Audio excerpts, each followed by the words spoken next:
Yeah, man. But kule industry kuyo ke osisibayi phosa wenze njani? Ngaxoshwa my lights. Ne? It's as simple as that. Yeah. And I don't think it's as easy or as simple as you make it out to be osisibayi as phosa. No, actually that's not the case. One. Two, laba bayi phosayo. I mean, how many people can you actually go through? You know, like without disturbing your spirits, without disturbing your peace. Yeah. You know, I've been young. I'm still young, but you know, I've been through my early 20s. I've done, you know, as much as every other guy can do. But it gets to a point where you're like, it's okay. I can do without this. I can do without that. This is where my mind and my focus is. You know, I appreciate the love. I appreciate people that love my work. I appreciate that whoever finds me interesting or attractive enough. And part of the game is to be loved.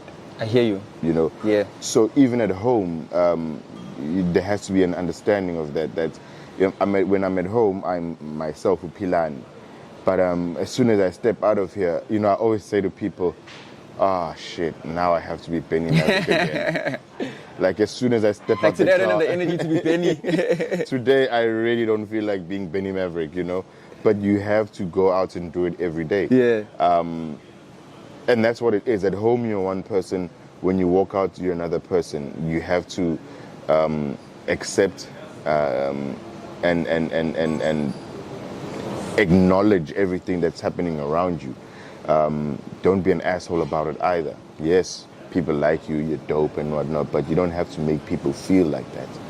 And I think that's how I've been able to sustain myself. A lot of people say that I've got a straight face, I don't smile, I'm this, I'm that. But, you know, behind all of that, I'm just a simple person. Ordinary guy. Yeah, I'm not smiling because I don't know you. I'm not smiling because, I don't know, maybe I just don't feel like smiling. Not because I'm angry or I'm trying to be mean or I'm trying to scare you. No, it's not. It's nothing. It's never ever been like that. But bro, maybe you're speaking from a place of privilege because the young cats who are producers, DJs who are hot at the moment, their names are constantly in the media. I mean, geez, there's this latest blogger on Twitter nowadays who's just lambasting people's lives. And their names are always in the media for harming women, changing women, just doing things that are not being received well, especially in a South African context where we are in one of the abuse rape capitals of the world. So how are you able to distance yourself from that? Because Leo temptation it's regardless of you can say yeah. No, ikona because you are a human being unamehlo, you know, but like is it now like have boundaries. Yeah. Again, you can't do it all. You can't do it all. Otherwise, the repercussion of you being all over the place is then being blogged about and being spoken about, being, you know, all over social media and all that. I've been lucky enough thus far, not even lucky, that's my own doing, to not have been on those things and use this negative, and God forbid it gets there. And even if it does, if it ever does, that doesn't define me or it wouldn't define my character. You know, somebody can wake up literally tomorrow and write anything. Yeah, and not like me because I said to them, for example, a lot of people might not like me purely because we say that you can't sit upstairs at Wish. We're not saying you can't sit upstairs at Wish.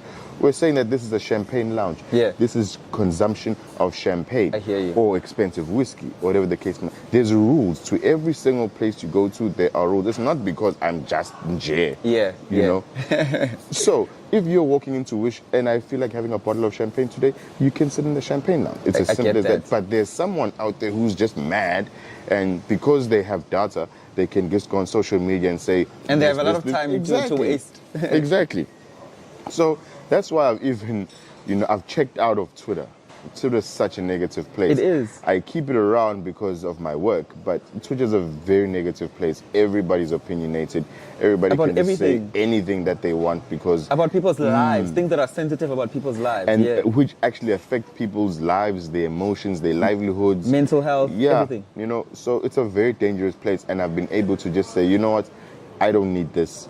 I can do the rest of whatever I do without Twitter. I'll come back once in a while when I feel like having a mild chuckle, or or just promoting whatever I'm doing, and then I log out again. The thing is, Twitter is black, so is it not a reflection on us as black people and what It we is. think of each other? It's a very, very, very bad reflection of how we are as black people. We have this crab mentality of not wanting to see the next person, you know, rise. Every time somebody starts moving, you pull them back. Or we want people to benefit and rise on our account. Yeah. You know, I was part of it. And the moment this person has propelled to another level, no, we need to pull them back now because they're too big. So Or, you know, like, yeah. So those are all issues that we're dealing with as black people, which we shouldn't. Like, imagine I look at Jews, I look at Muslims, you know, all these people. Afrikaners even. Yeah. They united. Banobumbana. They're united by something. The two I've mentioned are united by religion. Yeah. And through that, they run the world. Mm-hmm. You know, they own all the land in the world. Minerals. They own America, the Oil. Jews. You know, so and all these people, it's all a matter of a common understanding. We want a particular thing to happen for particular people. So as black people, had we just said to each other, I want the next black person to win. How do I collaborate with the next black person? How do I make money? How do we, like you said earlier, move money around The black people? community, yeah. I get that. Ngifuna ukuya na kwipolitiki because just a little bit, we're nearing the end of this episode. I find that in Durban, your political affiliation goes a long way, especially in the entertainment industry. How have you found pushing your success in that climate? Because ukuze ngibe successful fanele ngihlekisane nobani bani wakamasipala, fanele ngazi bani bani waka-provincial government ukuze kuvuleke impompi mengenza i-event ibe ne-sponsorship, uyabo. How have you navigated that? I've never been dependent on anyone. I've never been dependent on government. I've never been dependent on I don't know, anything other than my own mind. Okay. Yes, if you know government officials, that's great.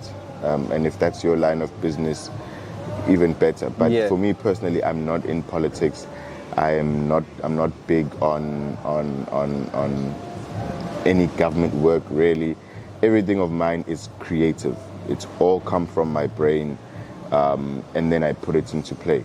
And then any support that then comes after is a result of somebody actually seeing that this is actually great, this is good, so we can put some form of support behind it.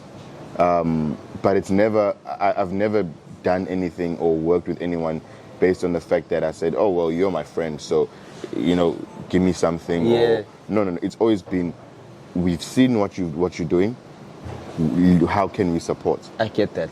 And it hasn't been a matter of somebody coming to approach me. I always knock on doors, and a lot of doors are closed.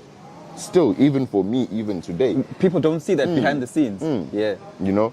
So whatever sponsorship you get from something is for me is purely based on merit, because I've got the background, I've got the years in, I've got Good Sunday, I've got the music, I've got Wish, you know, all these all these things that you've done. You know, it's hard for anyone to actually get to a point where they say no, because the work speaks for itself. It speaks for itself. Yeah, the merit is there. One more question before we pick a quick game, and then we end off this episode and this chat. Club culture. in the context of South Africa, the economy, and all the ills that are happening in South Africa, do you think it's conducive for the climate that South Africa is in right now? The club is not for people that work a 9-to-5 job. I hear you. It's not. The club is for Entrepreneurs? entrepreneurs, yes. The club is for Tycoons? I'm just throwing in words. Yeah. yeah. And there's some words that I don't want to say. Yeah. But the club is for people that have a lot of disposable income. The club is not for somebody who's earning a 25,000 Rand salary a month. And please understand me, I mean no disrespect. I'm just trying to say that when you walk into the club, a bottle of champagne is 2,500 Rand. Yeah. The markup is insane. It makes zero sense for anyone that's living on a particular salary a month. You've got an apartment, you've got a car, you have got a girlfriend. You better give your girlfriend money. I hope you guys are listening to me. You know, you've got all these things that are costs, are expenses to you. The club is, yes, you can go once in a while for a celebration, but if a club operates every single week, every single Friday, every single Saturday, every single Sunday, there's large amounts of money. People end up making mistakes in the club because you are either trying to compete with someone or someone who maybe stole money. True. You know, or you're trying to compete with the club promoter who's getting alcohol for free. You know, you don't know all these different things that are happening in the club, and then people then come in and want to spend money that they don't have. So to answer your question, it is not conducive for somebody who has to wake up every single day and go fight for that 20,000 Rand a month. I hear you. You've got so many things that you are responsible for, you know. But maybe on the other hand, somebody who's earning 100,000 Rand, 150,000 Rand a month, for them to go blow 10,000 Rand in one night. Yeah. Very few. Exactly. Yeah. So for that person, maybe that's different.